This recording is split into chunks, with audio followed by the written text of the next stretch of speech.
So we're live on my channel, Vegan Pixie Warrior. I want to say a massive welcome to the beautiful Trashcarcass. How are you? Good. How are you? I'm good. I'm good. I'm so excited to actually get to talk to you like one-on-one. It's great because we kind of found each other on, well, I did an interview with George and you came on and watched that, and that's how we discovered each other. And it's great to actually talk to you one-on-one. I just want to be here. I'm thrilled to be here. I'm very flattered that you asked. Thank you. Why would you be? You're an amazing activist. Like everything I've been told about you and everything I've watched so far, like you're fantastic. I just want to make sure everyone can hear me. So, and I'll do a couple of hellos while I'm waiting for people to let us know the sound's okay. So say hello to the lovely Michael, always a regular on our channels. Absolutely love him. I see him all the time. Yeah, we do see him a lot. I love him. He's just so devoted to everybody and he's such a good supporter. And then we've got Sherry as well. He took time off work. That's Matt. I think that's my friend Matt who talks me up a lot. He makes me nervous. Well, he shouldn't make you. Don't be nervous. Hopefully you'll be nice and relaxed. And he's an amazing activist himself. So okay, well, definitely need to reach out to him because I love speaking to other activists and lifting them up. So let's have a look. We've got, I went live mid-convo. Sorry about that, guys. Lovely Gawain. Stacy, your hair is awesome. Thank you. My beautiful friend Gawain. And the sound is good. Brilliant. So where did we start, guys? What did you hear? So yeah, I'm glad everyone's joined, and I'm really glad that you've come on. I feel like I already know you quite well from watching. I feel the same way. I do. Yeah, same way. And I feel really at ease, and I hope you feel the same. So I want to start by, because I don't know this, even though I feel like I know you, I don't know the story. So how did you become vegan and when? Like, what was it? Well, that's funny. It's kind of funny. It's kind of a long story, but I'll try to condense it. I think it was around 2003. I'd just gotten on the computer. Back then, nobody really, before that we had pagers and no cell phones or anything. I don't think I even had a cell phone at the time. But I had moved up to nowhere, Indiana, in the middle of nowhere, Indiana, and to take care of my grandmother. And I was pretty much isolated. And so I was getting on the computer, and I moved up from Atlanta. I'd left a life I had built there. I had friends there. So my friend talked me in to get on my MySpace. Okay. That was the only socializing I had. I remember MySpace. I do remember it. But I mean, I just knew musicians and all that, because that's the kind of group of people I hung around. And so I never really knew any vegans. I hadn't heard of veganism. I didn't know all right. So my journey started, I'm trying not to ramble. Funny enough, carry on, Mum. I'm just muting myself because my washing machine, I mistimed it and it's doing a massive spin. So I don't want that to be picked up. But you carry on. But funny enough, my journey started kind of with the Atkins diet and an email from the Humane Society of the United States about the Canadian seal hunt. And I say my journey started there because that's when I started going down the rabbit hole for the next few years. And I didn't even know I was on a journey. I wasn't looking to become vegetarian or vegan. I never really called myself a vegetarian. I wasn't looking to go vegan. It just was like an accumulation of like what I learned. And it took me a while because I was in isolation and because the internet was new to me. And nobody was there to hold my hand. Nobody was there to give me the information. I kind of had to like stumble upon it. And the more and it's funny because when I got this email, because all right, I had been on the Atkins diet trying to lose weight. I hit my 30s. I couldn't lose weight as easily. So I was trying the Atkins diet and literally eating meat and cheese every day. That's all. And I was lactose intolerant, which I couldn't drink milk. That would send me to the hospital, but I could get away with cheese. And I just realized one day that I was eating all this meat and cheese and these things were going into my body, but nothing was coming back out, if you know what I mean. And I was like, there's something wrong here. I'm not going to go out like John Wayne. I don't know if you ever heard the story about John Wayne, the actor. Supposedly he was a big meat eater, and when he died, he had like 5 pounds of compacted meat in his colon or something like that. Oh God, no, I didn't know that. Yes. So I was like, I'm not going out like John Wayne. So I had to like look for something else, you know? So I started looking up alternative diets, you know? And so I started stumbling upon plant-based diets, but not a lot of like animal rights stuff, just more the food stuff. So started doing that on my own. And then the seal hunt thing, I wrote up a big page when I saw that. And I was so upset that I was handing out flyers to anybody I met about the seal hunt. I even had a card in my wallet for a long time. Oh, Stacy, I think we've lost you there. You've frozen. We'll just wait for you to come back. You froze a little bit. You're back. So you had a card in your wallet. It was as far as we got to. Yeah, I had a card in my wallet, even saying what seafoods to boycott from Canada, because I was still eating seafood. I hadn't made the connection, you know, to just not eat seafood. Oh no, we've lost you again, Stacy. Oh, are you back? Can you see me now? Yeah, I can see. We can see you, but we just can't. You froze a little bit. I don't know if it's my connection. I'm upstairs, so I don't know if my connection's bad too. Anyway, I eventually moved to Chicago with a boyfriend who, you know, once I like started making the connections and stopped eating meat and stuff, except for fish. I met a guy. It was the same way. We ended up moving to Chicago together. It evolved from there. The more I learned, the more I dropped out of my life, and the more pissed off I got that I had been lied to all my life. You know, and that I didn't know this stuff. And, but so it was like an evolution. I don't really have like a veganiversary, but I know I was like, it was around 2006. It was 2006, I'm pretty sure. And I was getting into raw foods. So it was still on the health side. I still didn't know a lot about the ethics. I mean, I knew about the ethics from why I was doing it, but I wasn't exposed to a lot of people that talked about it. Mm-hmm. Or people, even friends that talked about it. So yeah, it was around 2006 that I finally, and then, you know, my relationship kind of fell apart because he started talking about going back to meat, and we had other problems, but that was the final nail in the coffin. And yeah, I think if my husband stopped being vegan, I don't know what I'd do. I'd really struggle. Yeah, I'd really struggle.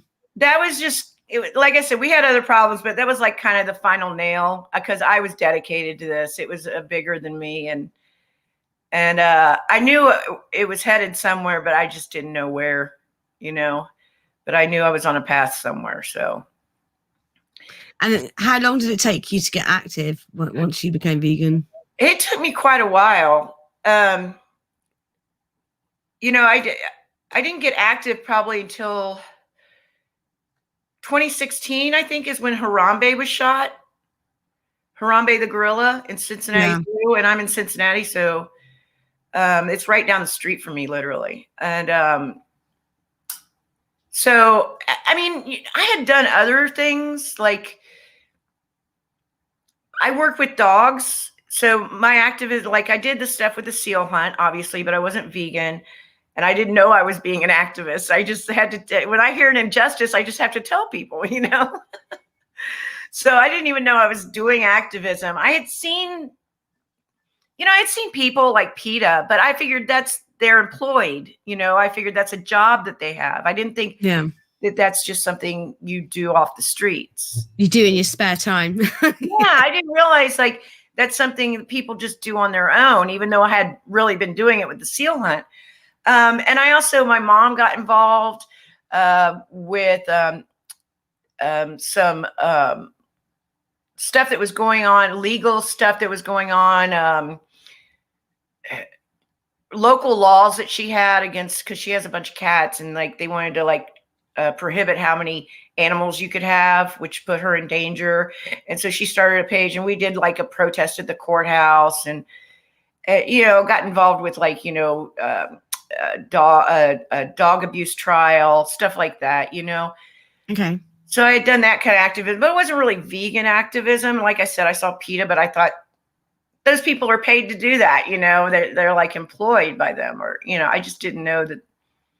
I didn't really know any activists at the time. So it wasn't until I moved to Atlanta and I came back to Cincinnati again. And because I was always in isolation, I was always working. I work with dogs, and I was working like 10 to 12-hour shifts. I was managing kennels, boarding facilities, and my life was literally my job. Mm-hmm. And then I also lived in the suburbs, so I didn't socialize. It was like I went home, hung out with my dogs, went back to work, I was really just kind of involved online, but I didn't meet anybody until I came back to Cincinnati again. And in 2016, when Harambe was shot, I happened to be on a vegan page, local vegan page, where it was run by an ethical vegan, and he was an activist. Right. And he was going to hold a vigil. And I said, I'm going to go down and meet these people. I'm going to do this, and I met him. He did protests against the carriage rides downtown, which I always hated since I was a kid.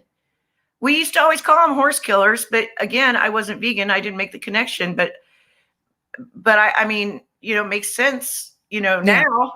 And but he would do protests against the horse carriage rides, and so I started attending those. Then I organized my own zoo protest, because I really don't like zoos.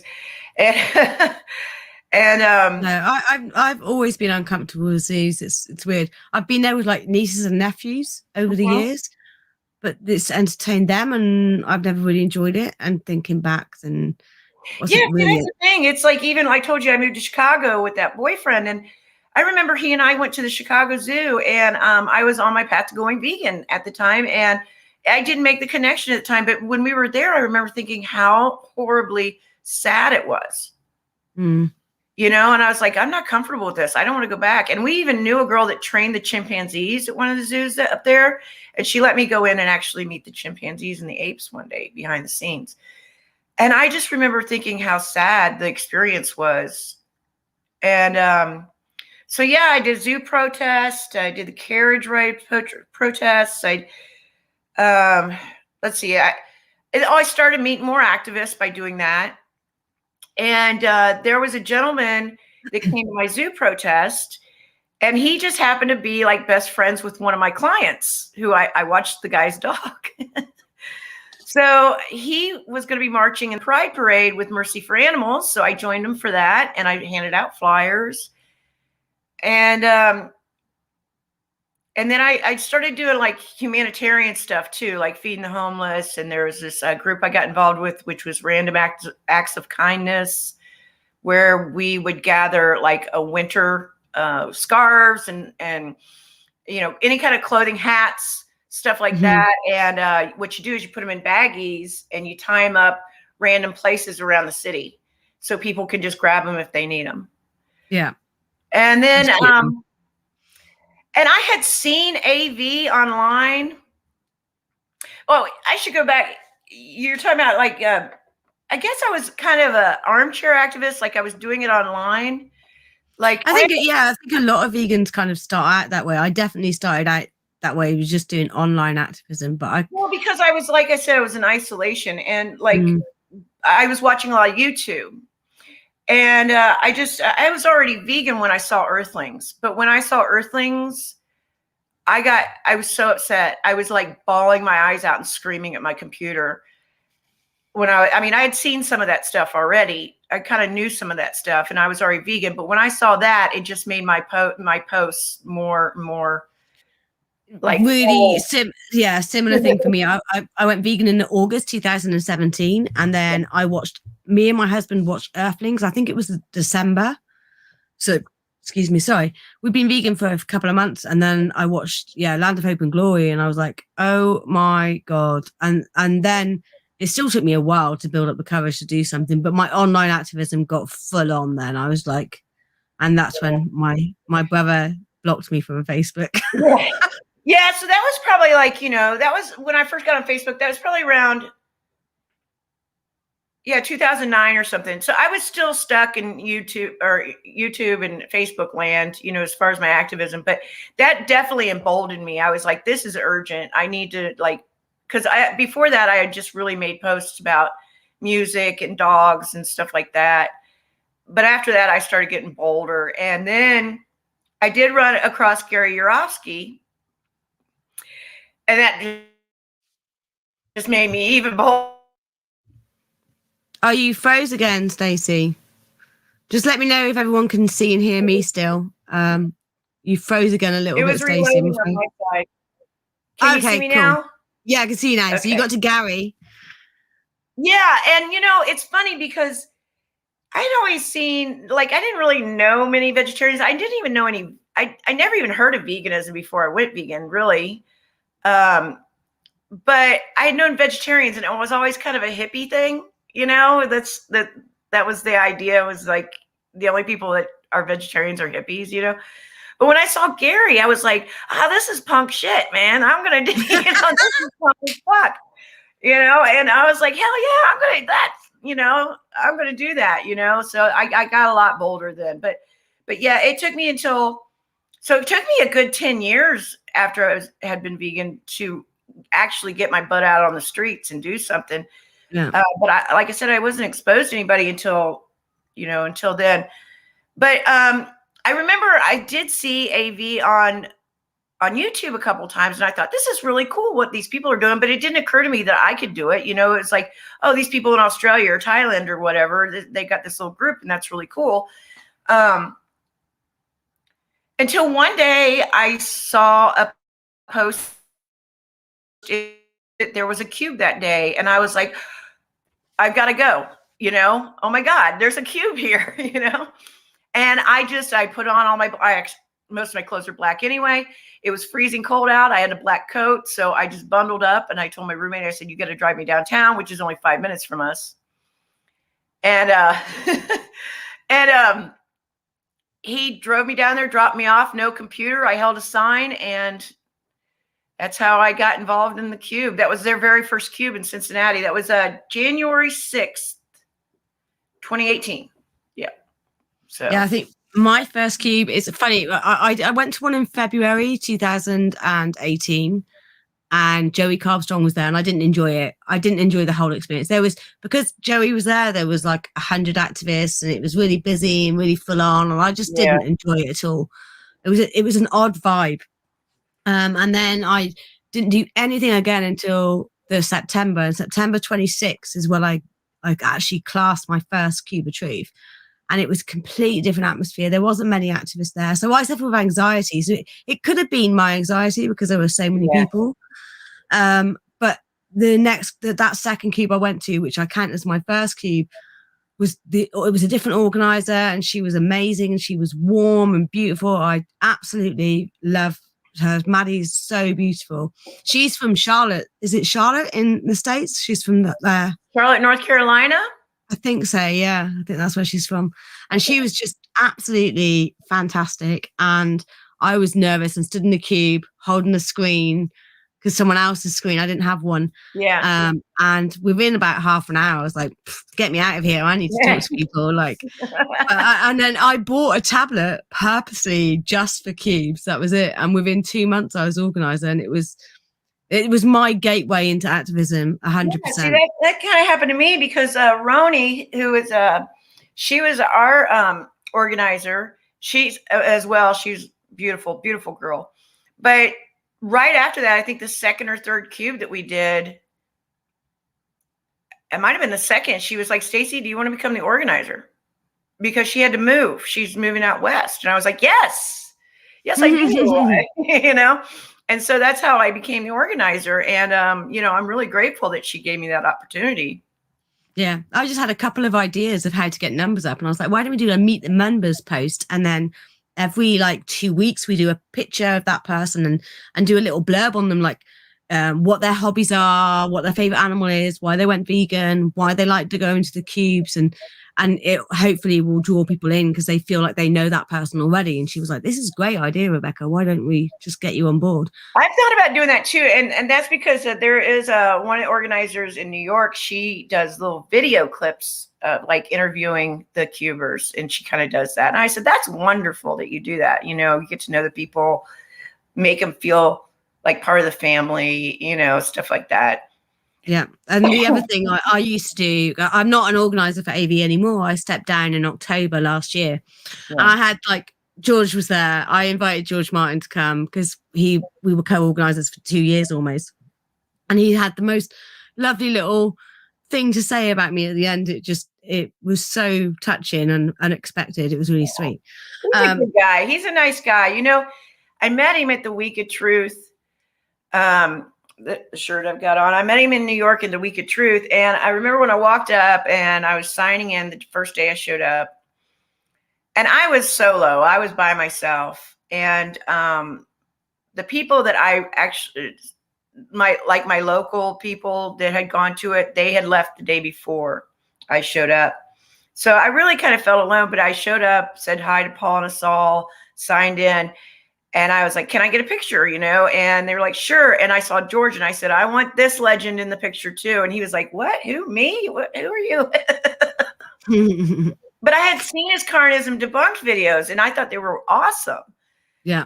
And so, you know, that is pretty much, we didn't really talk because of course we were doing the cube.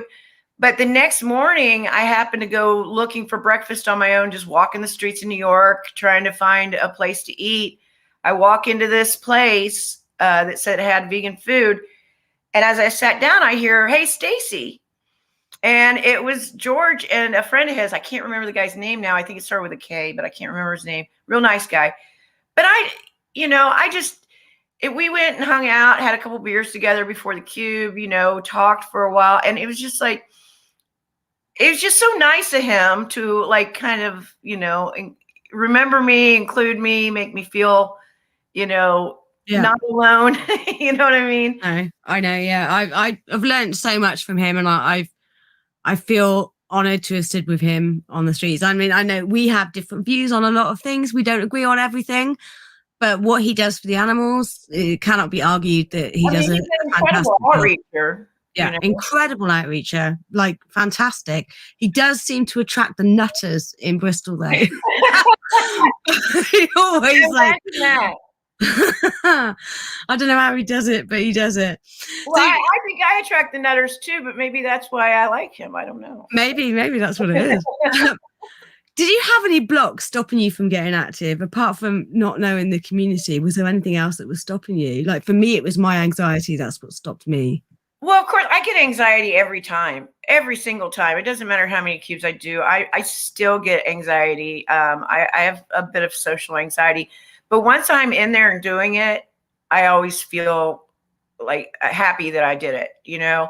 But no, it was really just isolation for me. I was really anxious. I mean, that's why when the time I saw the cube was happening, like it was happening within minutes. And I literally just bundled up and ran down there, you know? Yeah, it was mainly isolation for me and just not knowing that I could do that, you know? Yeah. So I think that's similar for me. Like I mean, you've been vegan for a while when you did your first cube.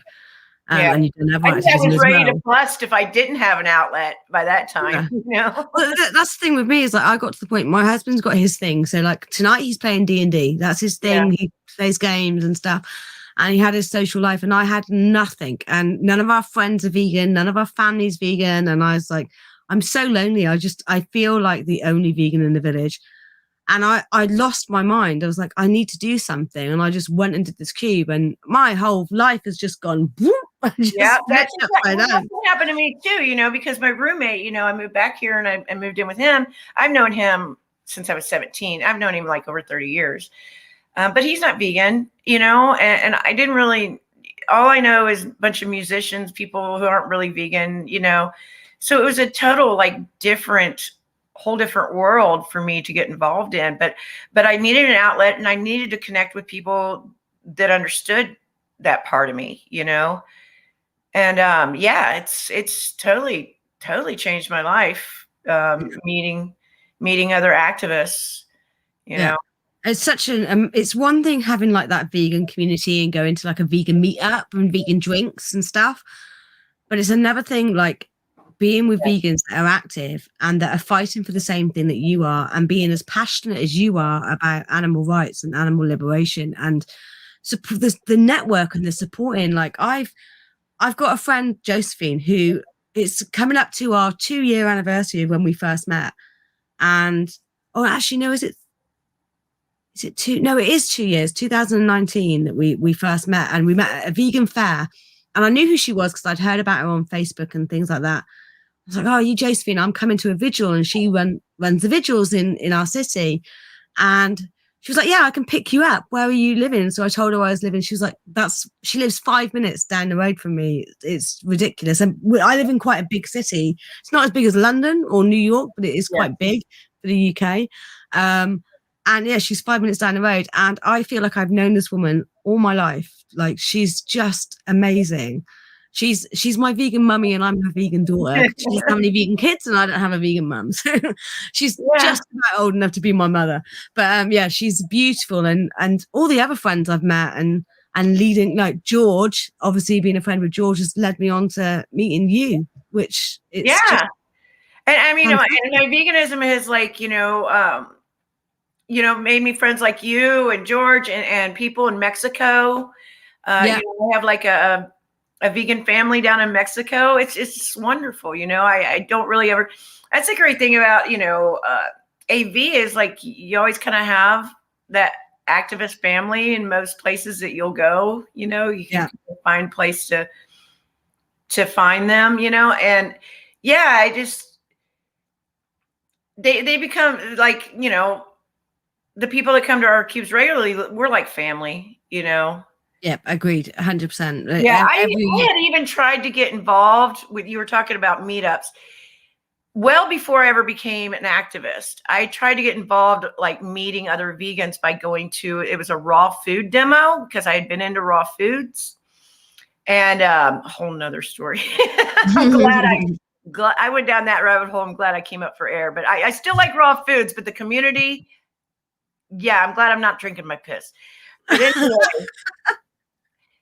I when I realized how nutty they were and that they were a lot of them aren't even vegan. I mean, David Avocado Wolf is, like a snake oil salesman, but I don't even know where I was going. Oh yeah. So I went to a raw foods demo to try and meet fellow vegans, and everybody was so freaking snotty and rude that I was just totally turned off of doing like any kind of food meetups. And I knew that's not what it was about anyway. It was, so I just didn't know anybody that did activism outside of like, pet stores or, about, dog abuse trials or something like that. I just didn't know people went out and did that, Yeah, no. And I kind of like, because I went vegan late, like in 2017. And I feel like that's when it started like picking up a little bit of pace then. This must have been my influence, but no, I'm joking. But I felt like it started picking up pace then, and it's like exploded in the last 3.5 years. But when Cuba Truth had already been going for like a year or so when I went vegan, so I had access to these things and knew about them. But I know that speaking to Ronnie Lee the other week, or last month, sorry. And he was talking about how they used to advertise events in newspapers and things. It's like, my God, that must have been bizarre. Like, thank God for social media. But then they had bigger numbers turning up to events then than they did now, which is mental. So, I think that, a lot of people stay on their computers. They live vicariously through their computers. Mm-hmm. I think that's like, we don't have a lot of activists, but the activists that we do have are really, really good activists. It's just that they're not big in numbers, Hi, B. But I mean, that's what And it's been hard, in the 15 years that I've been vegan, I've seen a lot of things change and like really intensify, and so many options now. I mean, when I first went vegan, of course, I was in the middle of nowhere. It's just like Daya was the only cheese, and God, that was awful. And if I went out to eat, it was salad and fries. Now it's so easy. It's great to see it grow. It really is. I mean, the options are great, but it's really great to see so many people becoming activists. Yeah. Because all YouTube used to be for me is I just mainly saw cooking. It was vegan food, and but now, and it's probably my algorithm because I look for it. But now, so many vegan activists out there, and that's just wonderful. Definitely, it is wonderful. So what's your favorite form of activism? What do you thrive at most? What do you enjoy, and what do you find most effective for you? Well, I mean, obviously, I think it's the format that the Cube of Truth uses. I mean, it doesn't matter what you do it under. That format, I think, is just the formula that they use is awesome. I just really, because I had already been doing the one-on-one conversations with people, even about the seal hunt. So it was just like natural for me I like the one-on-one conversations with people on the street. I like the visual dynamics of it, the impact that it makes. I personally think that showing that graphic footage is important. It really impacted me. So, I mean, they say be the type of activist you wish you had met before you went vegan. That's what I'm doing. And then some people want to complain about it. I'm like, no, I really wish somebody would have slapped me in the face with this. Is it the same for me? Like, I wish that, I mean, it was footage like that turned me vegan. Like, I watched 3 films in one day, but it was Vegucated, without a doubt. It was Vegucated that made me go vegan. That image of when they cut away in there, all the people that have volunteered for her are sat in the cinema and they're watching the film, and they take the baby calf away from the cow, and it was like that was it. I'm done.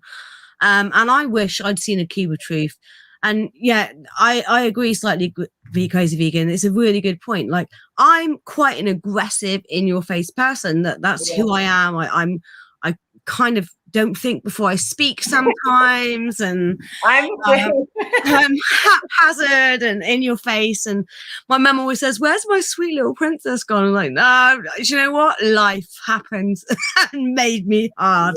That's what happened. So I think if I'd have seen a Cube of Truth, then it probably would have turned me vegan, definitely. I wish somebody had told me a long time. I wish somebody had just told me instead of me having to like stumble upon all this stuff. It was graphic stuff I saw about the seal hunt that made me start making the connection, even though I didn't know that's what was happening at the time. And then just stumbling upon graphic footage. I mean,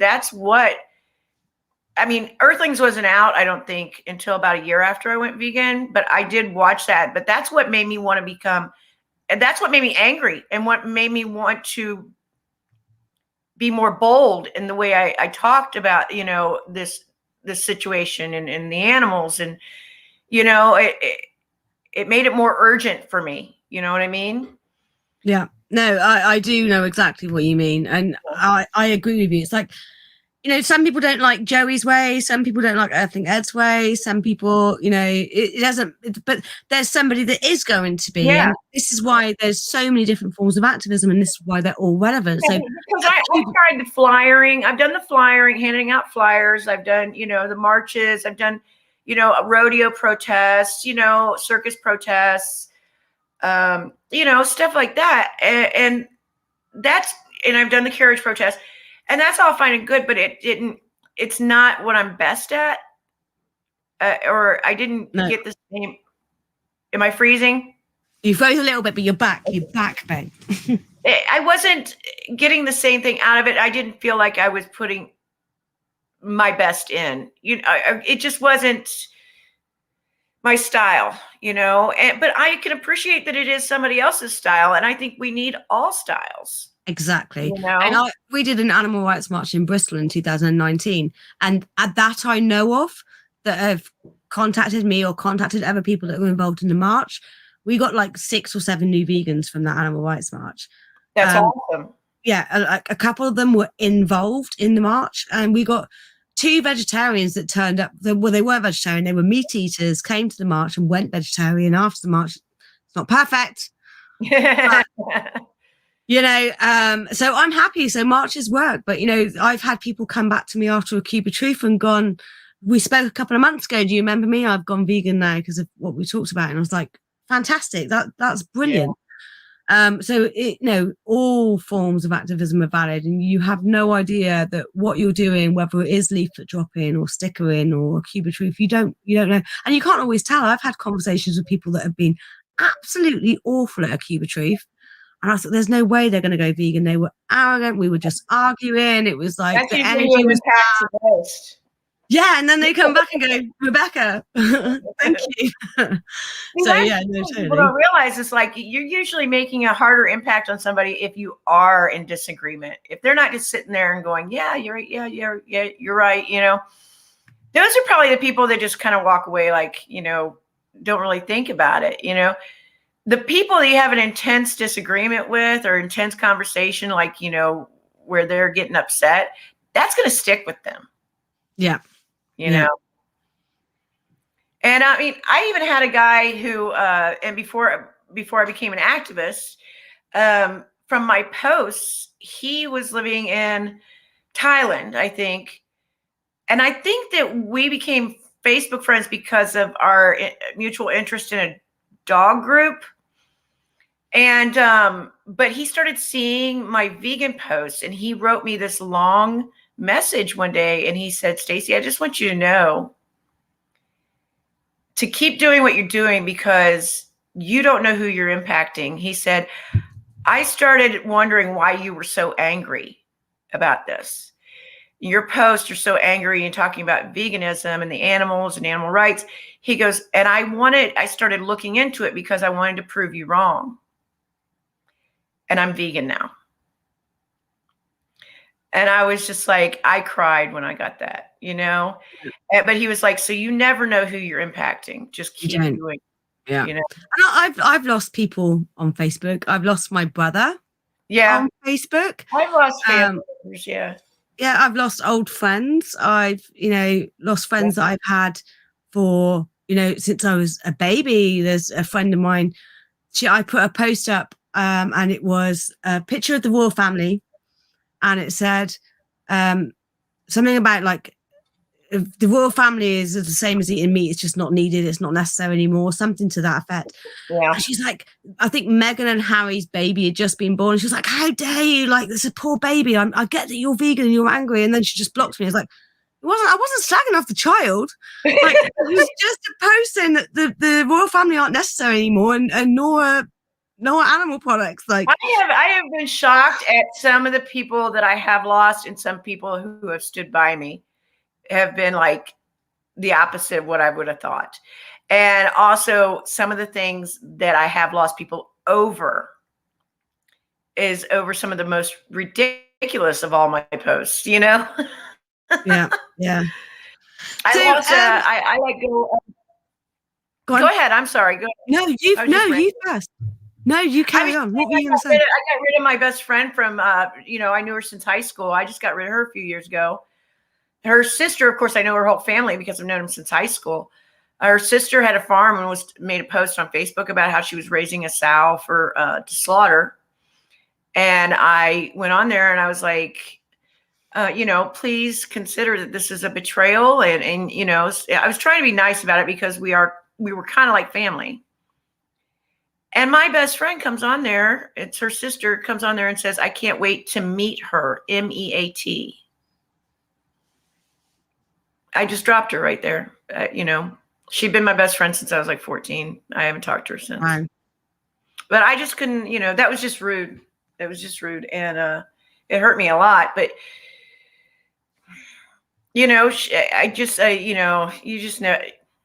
I don't know. You got to keep moving with it, I guess. I don't know. Yeah, you just got to keep going. And the thing is that the amount of friends that I've lost, I've gained so many more friends through doing activism and being active for the animals. And those friendships are lifelong friendships, 100%. Like I know it, no matter what our differences are. Like I said earlier in the conversation, me and George don't agree on everything, but I know that he'll be there. Like in 30, 40 years time, he'll still be there. So I hope so anyway, because I do value his friendship. Yeah. So we've done that bit. I'm just looking at my questions. Sorry, guys. And how do you fit your activism into your life then? Well, I mean, it's not really that hard right now with the lockdown, with what's going on. I mean, I still have my responsibilities to AV is as a regional organizer is to keep in touch with everybody online. But since a lot of our chapters aren't even being active at the moment and we can't make them because of the situation, not a lot has been asked of me. My chapter has stayed active. We have still at least one cube a month. But before I could spend 8 hours a day trying to do my job online, but it's been lighter now. Hopefully it'll pick up.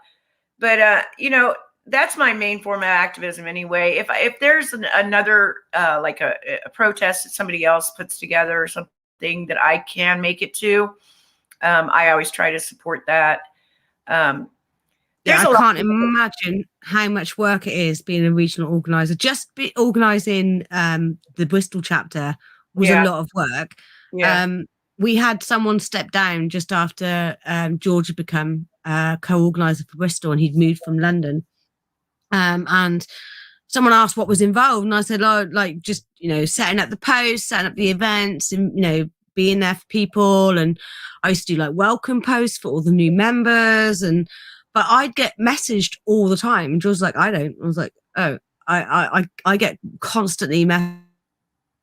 When new event, what can I find? They've got questions about AV or, queries about the group or, how it works. And it would be all the time. So yeah, a lot of it is doing stuff online and responding and stuff like that. And, that's the only, I try to get away from Facebook, but I have to be on there for my job. That's just the way it is right now. We're trying to look for another way to do it besides Facebook, but really that's the best way to do it right now, so that we're kind of stuck in it because, they understand, even Paul and us all understand. They're like, they try to avoid Facebook too, but it's a necessary evil. Yeah, same. I tried to get off Facebook for a while, and you can't when you're an organizer for, I'm organizer now for We the Free in Bristol, and I can't get off Facebook, even though I've been a bit crap. I need to step up my game a little bit. So I have to. This week I've got a lot of work to do, some catching up to do. So how did you become regional organizer, and not for the whole of the United States, clearly? No. There's four regional organizers in the States. I've got Eastern Central region, which is kind of like, that was to split up the Eastern East Coast, because like Jessica Still, she's on Eastern region, and then I'm one over in between Central and then Pacific, or is it Mountain Pacific? Anyway, they split up the East Coast because even with it being split, she has so many, because there's a lot of smaller states on the East Coast. So she has a lot, and they're bigger cities than I have. So they had to split it. So I don't know. I had become an organizer for Cincinnati. I kind of hit the ground running, and next thing I know, I got asked. They were like, Stacy, we're going to start having regional organizers. We're going to have 4 regions in the United States. Do you want, are you interested? And I was really nervous. I just become an organizer, but I was like, this is something I need to do. I feel like this is something I'm meant to do. I need to. I'm going this way for a reason. I just needed to feel like I was doing something for the animals more. Yeah. And it's a volunteer role as well. You're not paid either. Yeah. And I remember when Brad George was actually in charge of my call, and I was really nervous, and we did a long call. And at the end of the call, he was like, okay, well, I'm going to set you up in this group, and this group, and this group, and I'll send you this stuff. And I'm like, so I have the job. And he was like, yeah, there was nobody else up for the job. And I was like, oh, wow. Okay. I remember my video interview with Brad as well for Yeah, he's a Bristol. sweetheart. Yeah, the Bristol organizer role. And I was so nervous. And my friend Maddie, who's organizer, basically, if you've got the video interview, you've got the role, don't worry about I it. didn't know that at the time. No, I didn't I either. But he did. for it. Yeah, she did say that. And at the end, he was like, so stupid question, but do you want to be co-organizer for Bristol? And I just burst into tears. I was like, yes. I was so happy. It was like such a great gateway into activism. And I do not regret those 2 years of my life at all. It's just time to move on now to something else with another way. But it's very similar to the Cube of Truth.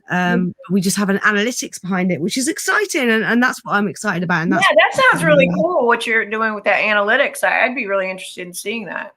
Yeah, it's going to be good. Well, we're going to have a call next Tuesday, so if you want to join, if you're free, I'll let you know the link. We're having let me know about it. Bristol chapter, but yeah, that's cool. It's exciting. So. I want to talk a little bit about your YouTube channel that you started. And I know that, it's small, but I'm tiny. I'm only like 630 something subs, so I'm still a baby YouTuber. I think I gained like 9 subscribers since the live stream I did. So that's really good. I think I'm up to like 70 some. So I want to get you some more subscribers. So people here, there is a link in the description to Stacy's channel. So please check it out and subscribe because she is amazing. Oh, look. Oh, I see this. This is somebody who contacted me on my first, maybe second video and wanted to get involved in activism. And this is why I started my channel, was to inspire others to get involved in activism. And she's gone ahead and she's got involved in activism. And I'm awesome. Super proud. And I can't wait to go to Belfast and actually stand on the streets with her. But anyway, sorry, back to your YouTube channel. So do you want to tell some people that people watching about your YouTube channel and, what it's about, what you're getting out there, your content? Well, it's definitely a work in progress, obviously. I have been on YouTube for over a decade, probably, just as an observer. I always kind of wanted to get involved. In the last year, actually last summer, I had said I was finally going to launch it and I was finally going to start doing stuff. I didn't get around to doing it until January, just a month ago, really. But I just, especially with the pandemic, I felt like I need to do more. I need to do something. And I was, I've always been exposed to like the bigger YouTubers, like Joey Carbstrong, and, like Bite Size Vegan. They're great channels, but I don't know my way around editing. I half the time I can't get my words out straight, much less, do a fully informational video. So it's like, just trying to figure out how to do that. But then, to be honest, it was stumbling upon like your channel, Flimface. She had me at Flimface. I mean, I'm Trashcarcass. Oh my gosh, she's just brilliant. I absolutely adore her. Like I like Shoe on Head too because of her name. Oh, Frozen. Go on. But I started watching like Michelle through Ellie. I started watching like Michelle Lowe, and I started seeing like this isn't just like shallow content. These are activists. This isn't just cooking shows. This isn't just, these YouTubers that have thousands and hundreds of thousands of followers and it's shallow content. These people are talking about animal rights. And I just started talking through the. Oh, look. Hey. Hi, hello. Your ears burning?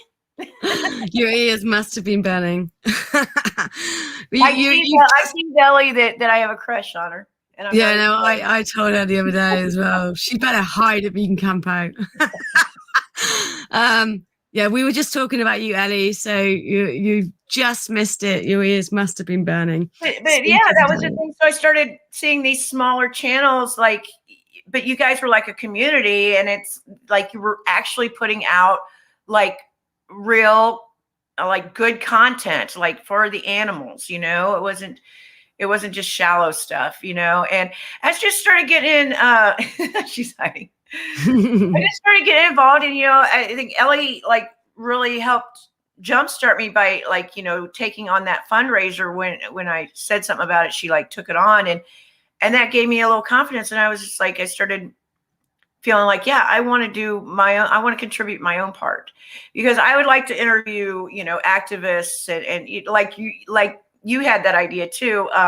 You took my idea, but no, I'm just kidding. But yeah, the positive content that you're putting out, like, this is what I want to do, though. This is the whole aim of my channel. Like, basically, when I took the Liberation Pledge, is like one of the things of the Liberation Pledge is to talk about the Liberation Pledge and to inspire others to take it. I was like, I want to do it by YouTube, but I had all my anxieties about the way I look and the way I sound and blah blah blah. You never wear makeup if I'm not on YouTube. Okay. Yeah, no. I wear. My husband always goes, "You put too much makeup on for the camera," and I'm like, no one can see how many layers I've got caked on my face. It's fine. Different.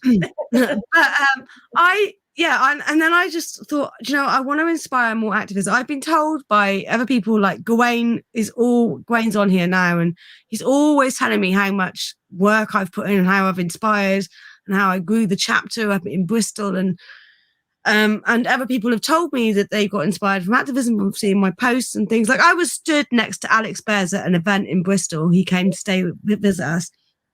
And this guy came up to me and went, "Oh my God, are you Rebecca Owen?" And I was like, he says, "I see you on Facebook." And I'm like, "This is Alex Bears?" And I'm just, nobody, like, what the fuck?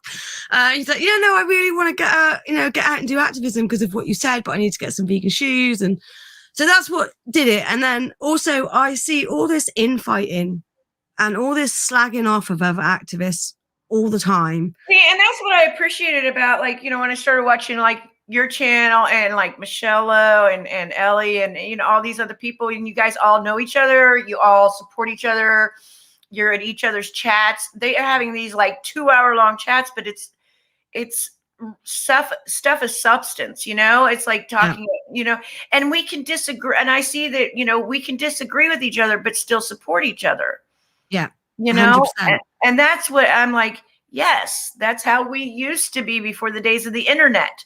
We used to have groups of friends that even if we disagreed on stuff, we still could talk it through, Exactly. And this is what I want to do, is like, I want my channel to concentrate on lifting up other activists and celebrating other activists, no matter what our differences are. I've mentioned a couple of times, me and George don't agree on everything, but I still think he's a fantastic activist for the animals.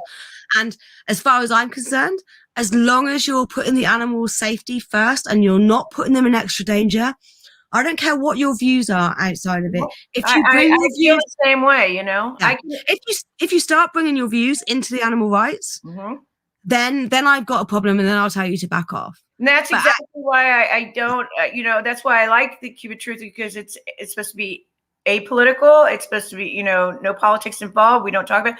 We have people from all walks of life. We have trans people, gay couples, Black, white, Asian. Native, well, I'm part Native American, but people from, they're all over the world. We got conservatives and liberals and, all types of people, but we all come together for one cohesive reason, and we all get along while doing it. 100%. It's like the real world should be, it's like we should be able to talk through these things, instead of canceling each other. And really, it shouldn't be involved in our activism. If it becomes involved in when we're being social, we should be able to talk through it, but we should all have one goal, Andrea, sorry if I missed one of your comments. I am trying to keep up with the comments. I'm really sorry if I've missed it.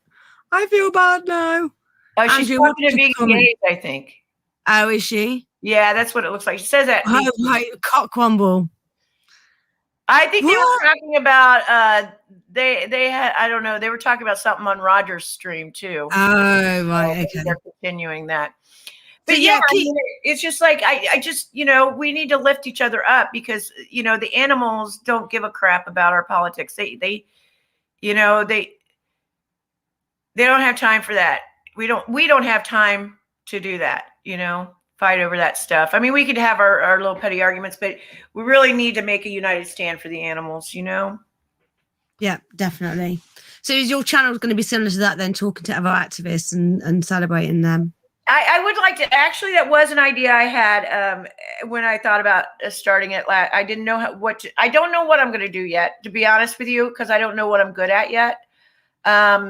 that's, like I said, it's a work in progress. That's kind of why I've gone on there and just like started spewing, like reviewing somebody else's video to see how that comes out. I've tried some editing to do like shorter videos to see how that comes out. I really don't know what my style is yet or where I'm going to fall. I have other interests just like everybody else. So I don't know if I'll incorporate that. One thing I do know is I don't want to become a cooking channel, but I might make a recipe here and there. Who knows?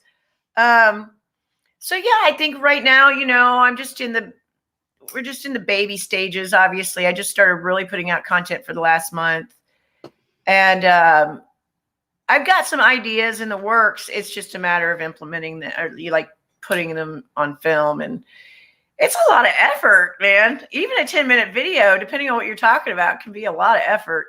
It can be, yeah. I mean, I was lucky when I started my channel. I was on furlough from work, so I had loads of free time, and it kind of just, I started stripping the stairs, the carpet on the stairs, because we just bought the house in lockdown. And we'd been living here for 6 years. It's rented and we bought it off the landlord. Sorry. And I stripped the stairs and I was sanding the stairs and I sorted out the garden. And then I started my YouTube channel after doing some coaching with a friend of mine.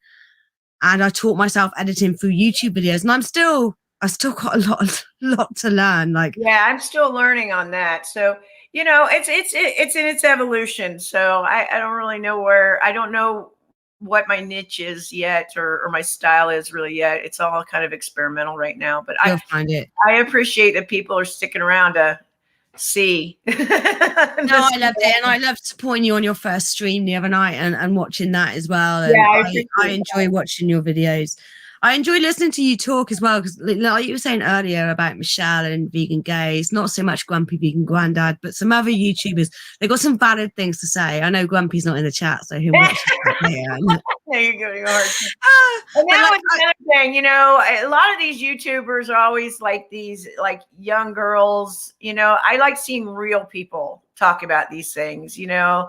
Like, you know, you see these like a lot of them that are ex-vegans now are these young, pretty girls doing cooking shows and stuff, and they're really popular. And I, you know, just starting to see like older people, like, you know, I'm 51. So like starting to see people who are older than their 20s and talking about things of substance, and they're actual like people you actually meet. They're not just Barbie dolls on the TV, or, you know. Yeah, no, I think that's what appeals. Like I'm 44, so I like watching. Yeah, so that started to make me feel more confident. Like, yeah, I need to do this no matter what my insecurities might be. I need to put something out there, especially, you know, in this last year where it feels like you can't do much of anything. There's a lot of activists around me that honestly do more than I do.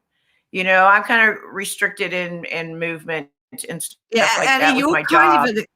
I think Eddie's kind of an exception to the rule of the 20-something YouTubers, maybe. Yes, you know. Well, I was impressed that she puts out content a lot more mature than her age. So here we go. Look. I thought Trashcarcass was 31. There you go.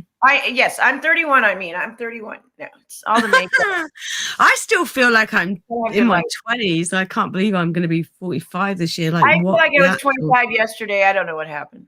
Yeah, I don't know what happened either. I just woke up and started looking like my mum. It just kind of happened overnight. So I want to, my last couple of questions, then we'll open the floor up if anyone wants to stay on, and if Stacy can stay on, and we'll do a Q&A. Thank you very much, Vegan Gays. I feel younger. Oh, thank you. It's the vegan diet, even though I'd only be doing it for 3 years. I think I've said that before. So what would you say, what would you say that being an animal rights activist means to you? Well, I made a video about it, like altruism. I really feel like a need to do something completely outside of myself to serve a purpose that's not self-serving.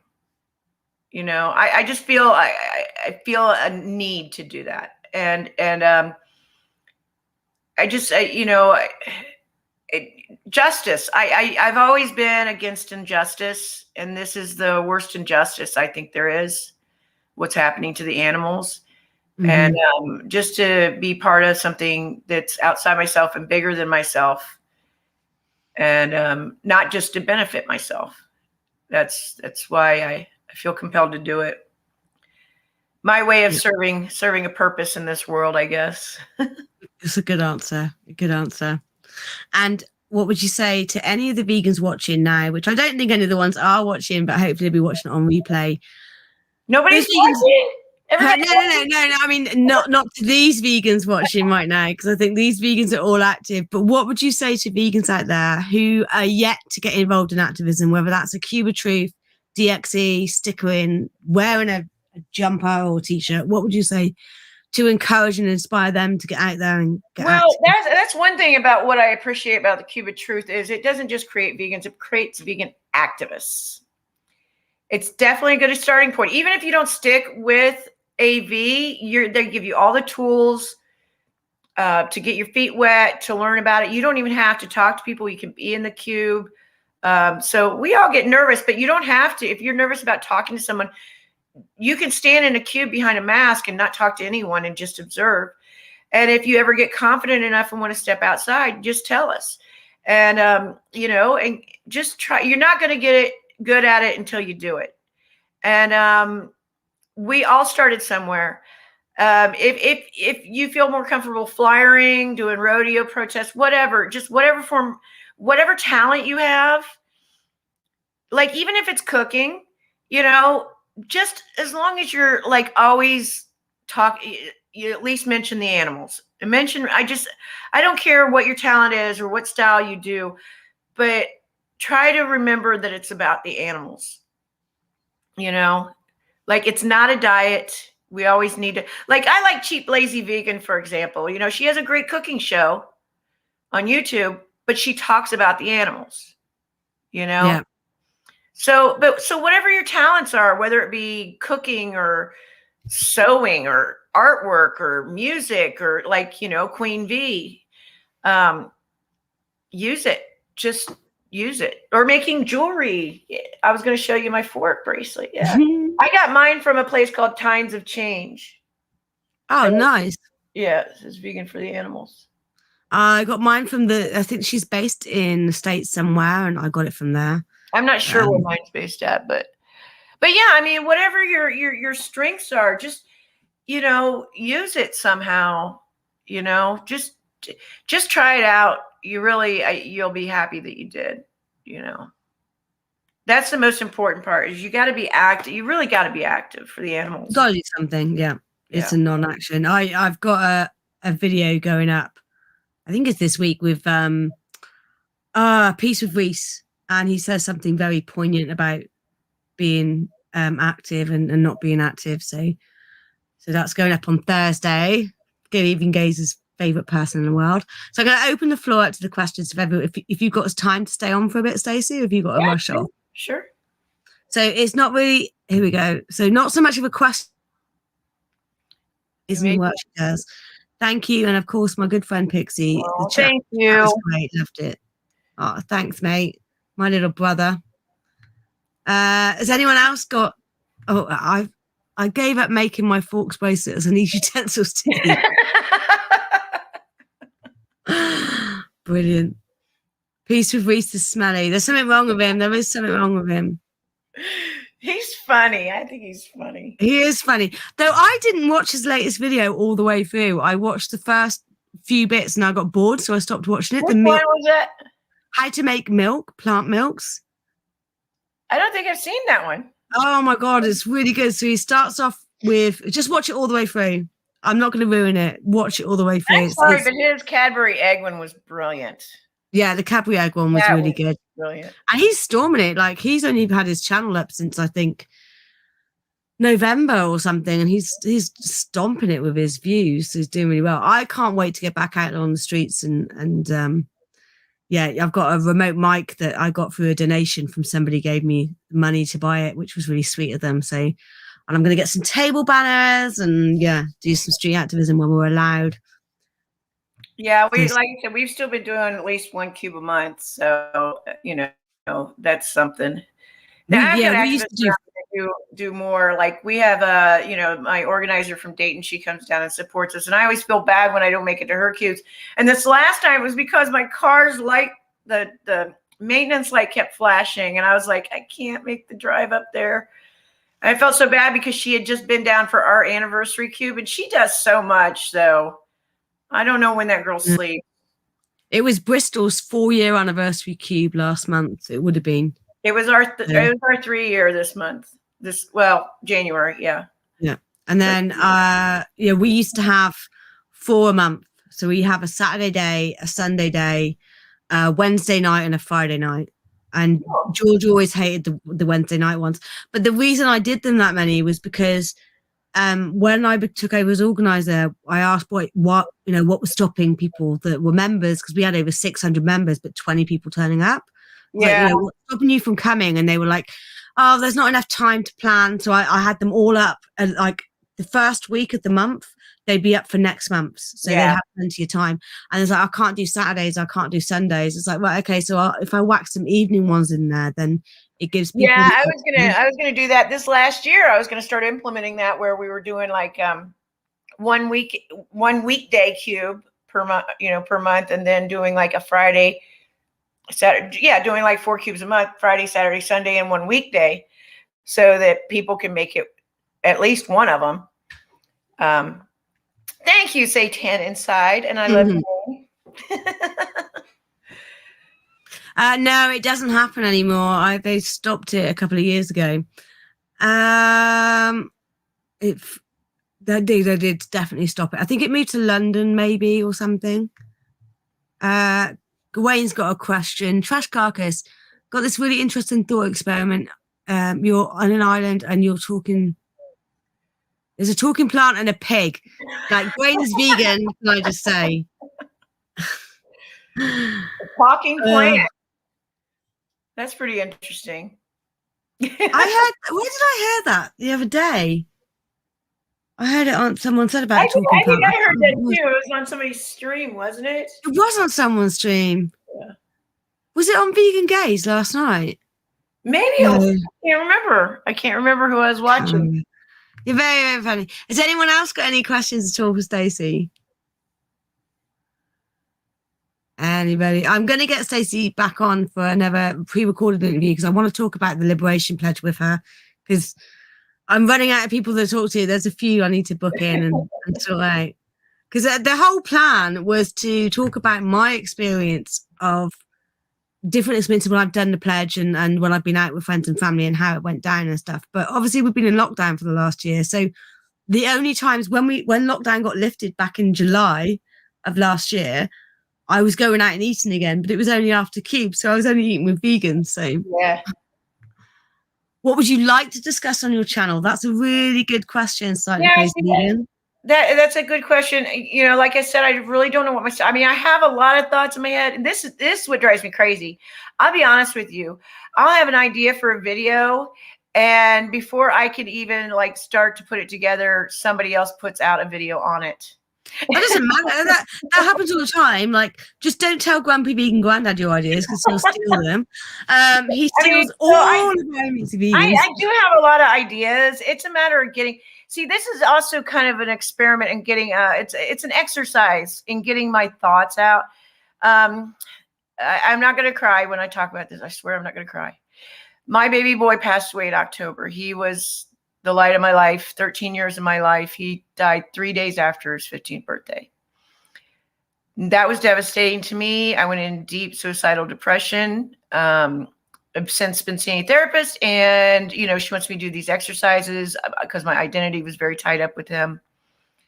So this is kind of an experiment in me doing those things, is finding my identity, putting my thoughts onto paper, and getting them out there on video. But so it's all an exercise for me. So, it's a good question. It will be an evolution. We'll see where it goes. But yeah, I'm sorry to hear that as well.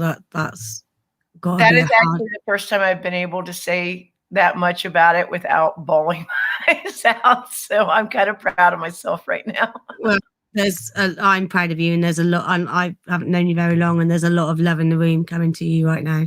huge amount of love in the room. All right, now you guys are going to make me cry now. Stop.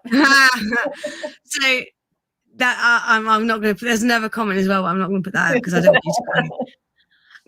Yeah, there's a lot when I'm not on screen. yeah, but that just goes to show how fierce and dedicated you are to the animals as well, Stacey. So, and that's probably why I was so drawn to you when you popped up on my live stream with George, and yeah, I was like, what's your name on Facebook?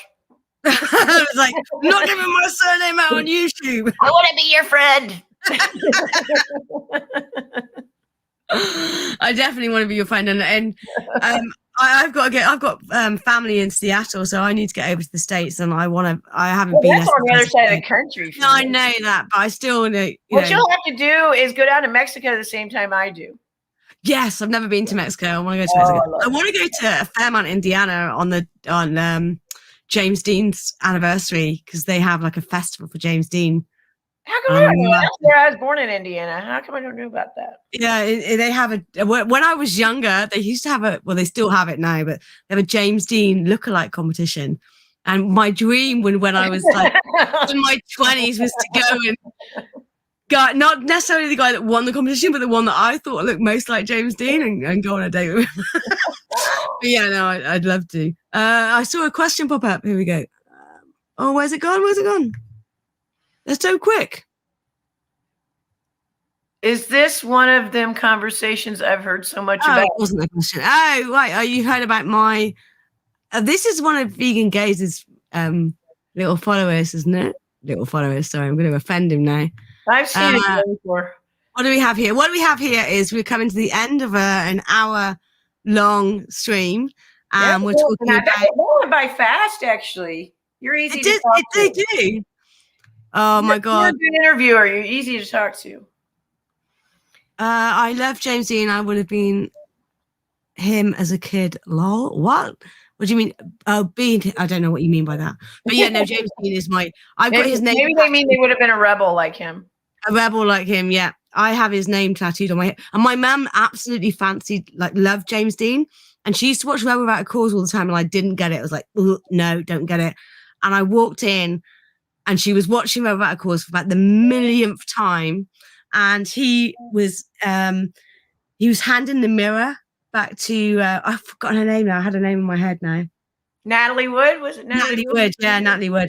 He was handing the mirror to Natalie Wood, and he went, "You want to see a monkey?" And he just eyed her up and down. I was like, "Okay, I'm gone." I'm done.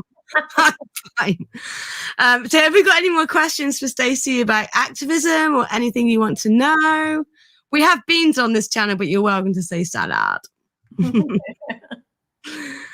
yeah, has anyone got any questions for Stacy? Oh, here we go.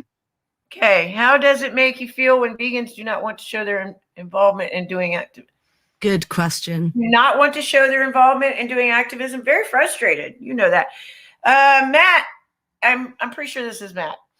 He is an incredible activist. He was an organizer with a chapter in Indiana, AV chapter, for a short time, but got very frustrated with the turnout of the activists. He gets very frustrated.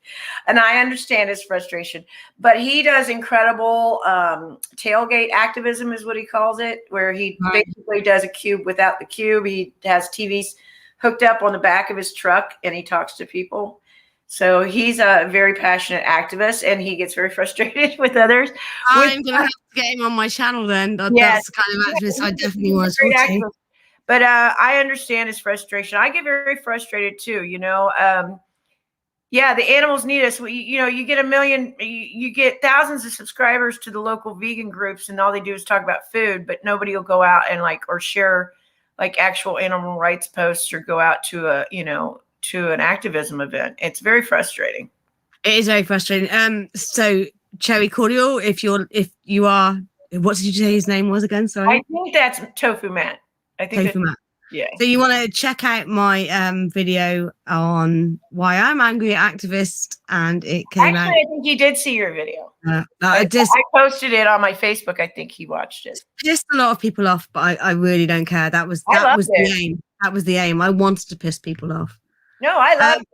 But they need a fire under their ass. These animals,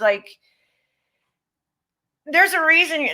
Yeah, I'm going to make a video about it. Never mind. I don't know my idea.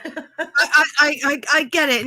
You're right. Non-active vegans just need to be encouraged, and that's the whole point of this channel, Brian, as well. It's like, because I might inspire someone to get active, but I might not inspire someone else to get active. So that's why this is like worldwide. This isn't, I've interviewed some activists from America. I've had this beautiful activist from Austria who I had on the channel. I've had some people from the UK, and I think you're my first. No, I've had there's all types of activism. It's good to inspire, like, just let them know. Yeah. Because like I said, I wasn't active for a long time because I didn't know. I didn't know what to do, I didn't know what I could do. So hopefully people will see this and realize there are lots of different things you can do. Exactly. And that's the point of this, is if there's someone who, like the girl that was on earlier, I can't pronounce her name. I can't remember how to pronounce her name. She's Irish. And she saw my a vigil video that I did and went, how do I get involved in vigils? And I was like, do you know what? I'll reach. And this was the beauty of AV. I knew an activist from Belfast where she was, so I got him on, did an interview with him, and she reached out to him. And that's what it's about. It's about connecting non-active vegans with active vegans so they can get involved. So if anyone's in Cincinnati watching this, I don't know if there is, but they want to get involved, and hook Stacy up, and her details, like her YouTube channel's in there, and I think I've put your Instagram in there as well, so people can get in touch with you if they need to. I need to get back on Instagram. I haven't been on here. And then, so Vegan Gaze says she would like to ask Stacy why she is such a salad. I don't know. It's like you had me at Flimface. I don't know why you changed your name, Ellie. I don't know why you changed your name. I like Vegan Gaze because it's a double on. I don't know. I just like Flimface, but like I said, I'm Trashcarcass, so there you go. So. And Saitan Inside said, can you interview Whacking Phoenix? Do you know what? I've tried to find his agent, and you've got to pay to get it, and I'm going to get him. Well, I don't think I'm big enough just yet, but I think he was asking you if you would interview Whacking Phoenix as well. Would you? Me? Yeah. Would I interview Joaquin? Hell yes. Yeah. Oh, I think I'd be stuttering, but yeah, I'd interview him. I love Joaquin Phoenix. I loved Joaquin Phoenix before I was even vegan, but now I just, now I love him even more. He's a real thing, Yeah, I mean, I definitely I remember him when he was in what's the film with Steve Martin in when he was a little kid, and he was called Leaf Phoenix back then. It was so good. Oh God, I don't know. He's done his brother proud on River Phoenix. Yeah. Now there is a man. And then oh my God, more questions. Say cubes didn't exist for some reason. What outreach would you do? Well, actually, I'd probably just go back to what I was doing before the cubes, and that is just talking to people whenever I go to a bar. But now it's hard when I do it. If AV cubes didn't exist, then maybe do an Earthlings event, because they were happening before. Yeah, it's not the Earthlings. I mean, I can respect what they're doing. It's not quite the same, but I mean, it's a similar formula. But what I was doing before I was actually technically an activist is I would just talk people's ears off. I mean, meet them at a bar or at the restaurant or on the street, whatever. I would just talk to them about veganism. I think that's why I liked AV so much, is because it just fit right into my style, But I have done chalktivism. I enjoy that. I have gone out with a bullhorn, just yelling at people on the streets. I don't know. I'd probably do something like Terry Cordial does, like Matt does, and I like that idea. It's kind of an easy way, an encouragement to get me driving is to get driving so I can have them. Yeah, I know. I would be doing some kind of street talking to people, some type of. That's just my style.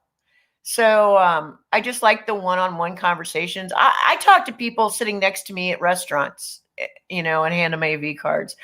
I talked to the people at the gas station about it, hand them AV cards, So as well, like when I was getting the bus back from a cube, I'd be on the bus, and if I'd hear someone talking about something even slightly, I'd turn around and go, oh, by the way, and then like give them a card and That's stuff. exactly how I am. And so I probably, you know, I feel like I'm always outreaching. I was talking to somebody the other day about how I bought like a smoker off of Facebook Marketplace. The guy was selling it. He, of course, was a meat eater and he used it to smoke meats. Well, I want to smoke seitan and stuff like that. We've still got our smoker at the back. I think we're going to probably keep it now. Yeah, so I bought it from him. And so, of course, this guy used it for meats. And when I met him in the parking lot to buy it from him, you know, I started outreaching him.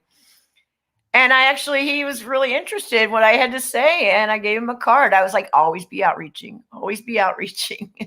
Always. Yeah, you'd like my friend Paul, he does the same. So Paul was, he's 83 and he's Paul Youd. Yeah, Paul Youd, yeah. And he was on the local radio station the other day. So he was out running with his vegan runner's vest on. There's someone donated him.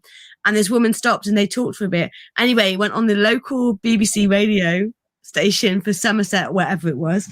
And he kept talking about animals and stuff. And she was like, oh, sorry, you know, I hear you run and you're 83 and how you doing that? And you've been doing push-ups. And he was like, yeah, well, it's all because animals are suffering. They take the baby cows off of the mother and they put the chicks in the meat grinder. I was like, yes, this is morning radio, right? Yeah. So you can imagine there's just loads of that's awesome. That's retired people. And then she kept trying to put him off and distract him and go, yeah, so back to your pull-ups and your press-ups, Paul. And he was like, no, like it's about the animals. I was just like, this guy is fierce. He's amazing. I think that's the thing. I think once you become an activist, once it's in you, you can't get it back out. You know what I mean? I'm still trying to get my head around Reddit because Vegan Gays told me to get on there, and I tried to be more of an activist on Reddit, but I can tell for myself that being on the streets is more effective for me. Yeah, I've never been on Reddit. I haven't been on TikTok or Reddit. Some of those platforms just aren't for me. It took me forever just to figure out Instagram and stuff like that. So, you know, I mean, I think, you know, social media is great, but I really don't think that it can substitute for what a good one-on-one conversation. I mean, sure, you might have more outreach to people, but the impact of a one-on-one conversation cannot be overstated. I'm dyslexic, so I really struggle with like online activism and getting things across. It sounds muddled up and I miss things. And but like someone like George, who his posts are great. Yeah, I don't do that well either, you know, and every cube is practice for me again. So yeah. I'm much better with like spoken. That's what I like doing. We're all talking about, what are we talking about now?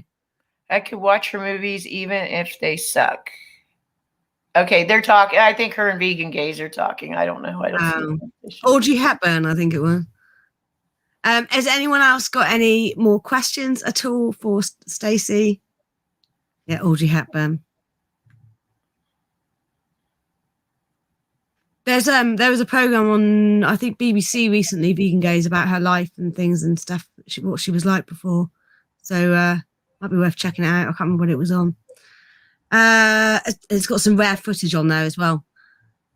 But has anyone else got any questions? The UK vegan family aren't on because I know they're busy, but I will ask a question on their behalf. Okay. So, yeah, I know, but you know, James Dean. So, here we go. There's a question there, and then I'll ask the other one. After this pandemic passes, are you planning to come back to Mexico? Oh, that's my friend Monica. Laura Monica is her name, but we call her Monica. She's in Mexico. She's my good friend. She does cubes here with us. I miss her so much. I miss you, Monica. Yes, I plan to come back before I don't know when the pandemic's going to be over, but I'd like to be there in a few months. None of us know. Yeah. But yeah. I hope to come down to Mexico at least in a few months. I don't know if I can make it to Mexico City, though, but that's where she is. So, Vegan Wahita, are you having a good day? Am I having a good day? I am now. Wait a minute. Thank you very much. And yeah, thumbs up the live stream. She misses you too as well. Oh. So I'm going to ask UK vegan families before we move on to the next one. So would you have tofu or tempeh? Tofu. I don't like tempeh for some reason. But if you nor does Grumpy Vegan right, Grandad. Grumpy Vegan Grandad's got a bad tempeh. Pizza on pineapples. Yes, pineapple on pizza. Team pineapple on Pizza. pizza. Pizza on pineapple. Sorry, pineapple on pizza. I read it how she Yeah, put I it. think. Are you being dyslexic too? Yeah. Would I come to the UK? That is shit. It's not on my priority list, and I only say that because, like, I don't get to travel a lot, but I would like to travel Europe a little bit, and yes, of course, I would love to come to the UK, but I haven't traveled in almost 2 years, and I need to get down to Mexico, and I think that's probably the only trip I'm going to take for a year. You know what I mean? Yeah. But if I had the opportunity, yeah, I would come to the UK. Definitely, I would love to see it over there. And then, will we see any footage of you in a cube in the near future? Of me in a cube? Oh, you mean like doing outreach videos? Yeah. I tried to get, all right, I got a video camera, and I tried to get a good clip-on microphone. I'm still working out, learning all that equipment and stuff. So you haven't got AVTV funding yet then for your chapter? No, well, we got TVs with ours. No, you got what TVs? Okay, yeah, we got TV. We didn't get the TV equipment to film or anything like that. I don't think any of us were too confident about our outreach yet to even bother with that yet. But I would like to start doing that in the future. So I've got some equipment. I just need to learn how to use it. And maybe I might be nervous. I haven't done it yet, but I might do some this weekend. So I'm going to film some reaction videos to my own outreach at Cubes. Yeah. I've still got some footage from my. That's a good idea. Yeah, and just rip apart my own activism. Well, not rip it apart, but okay. It's gonna separate definitely the BB. Yeah, definitely niche. We had niche. I hate pineapple. Oh, wait a minute. I've gone. Who hates pineapple? Blasphemy. I think it was, Slightly Crazy Vegan. Blasphemy. I like pineapple with a hot pepper, whether it be jalapeno or banana pepper. Gotta have the heat and sweet. Excuse me, it should be on your priority list. Speak of that. What's she taking offense to? That I said when UK wasn't on my priority list, I need to go to Mexico. No, I don't take offense. I would leave the UK tomorrow. Maybe it's not on my priority list, but it is on my bucket list. How's that? There you go. See, I'd live in India like that tomorrow. I'd be over there. Yeah, see, I have a friend in India who's been wanting me to come visit her too. But have you ever been to before? No. And I'll be honest with you. She rescues street dogs and cats, and just some of the shit she goes through, it makes me want to go less and less. I hate to say that, but she has it rough there. If you had a serious issue and the doctors all said that you need to eat meat, what would you do? I guess I would die. Yeah. We've got a lot of pineapple on pizza fans. I know, and people get so mad about the pineapple on pizza subject. Here you go, one from Leon. When someone is frequently taking the blood from underneath your nails, how do you deal with that? Angry activist here. I don't think I get that saying, taking the blood from underneath your nails. I think it's like you're digging your nails into your hands so much because they're so frustrating and they're giving you all the shit answers about not being vegan. Oh, you mean at a cube? I guess. Is that what you mean, Leon? If you see that they are just giving you either a hard time or that you're not going to get through to them, don't waste your time. Because obviously, if you're getting your blood pressure up, you're not going to be, you're not. Just move on to somebody else that's more open. Good advice. Yeah. If you feel like it's not going anywhere, then you can't win them all, and you can't beat yourself up over that. Some people will just try to work you up, and that's when you got to walk away because they're wasting your time. You could be talking to somebody that's a lot more open to the message, Bye, Satan. No, No, I'm not. I hate this country. It's gone to the dogs, man. A couple of places I wouldn't live, like the UK, the US, would never live. Yeah, I don't blame you for that. I've lived in the US before, and I don't want to live there again. I didn't enjoy it. I live here now, and I don't want to live here. I wouldn't mind visiting. It's like London. I always wish I'd spent like a couple of years in my 20s living in London, like in a big city, and I didn't. And now I like visiting it, but there's no way I would live in London now. It's definitely a young person's game. I don't know how people do it. Somewhere sunny with a beach, yes. That's exactly Mexico, baby. Mexico. Yeah. I need hot weather, palm trees, beaches, seeing, surf. I need surf and heat. I cannot stand the cold. I have been to the Middle East. I went the year. Oh, you froze again. And you're doing this. If we both do this, Stacy, can you hear me?